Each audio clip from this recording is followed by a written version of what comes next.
প্রায় কাপল যুগলদের দেখা যায় রেস্টুরেন্টে, পার্কে, কিন্তু স্বামী স্ত্রীদের খুব কম পাবেন। এই কথা অপ্রিয় হলো সত্য যে প্রেমিকার সাথে সারা রাত কথা বলাটা ভালোবাসার পরিচয় হলেও স্ত্রীর সাথে এক রাত গল্প করাটাই নেহাত বোকামি।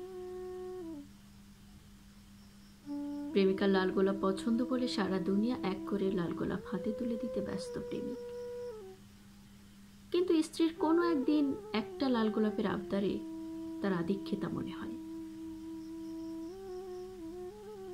প্রেমিকার হাতের বিষাদের খিচুড়িও তার অমৃত লাগে, কিন্তু মাসান্তে কোনো একদিন স্ত্রীর হাতের রান্নার লবণ কম হলে সেটা বিশাল বড় অপরাধ। প্রেমিকার জন্মদিনে মাথায় শুধু একটা কথাই ঘুরপাক খায়, কিভাবে তাকে সারপ্রাইজ দেবে, কিন্তু স্ত্রী বেলাতে হিসেবটা সেই পাওনার দুয়ারে গিয়ে ঠেকে।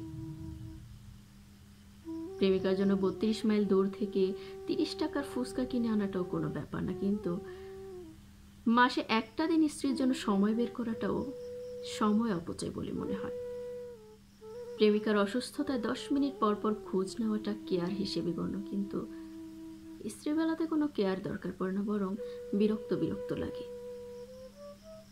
আসলে একটা অপ্রত্যাশিত সম্পর্ককে মানুষ যেইভাবে গুরুত্ব দেয়, এটা যদি একটা বিবাহিত সম্পর্ককে দেওয়া হতো, তাহলে চারিদিকে এত বিচ্ছেদ ঘটতো না, এত ডিভোর্সের সংখ্যা বাড়তো না।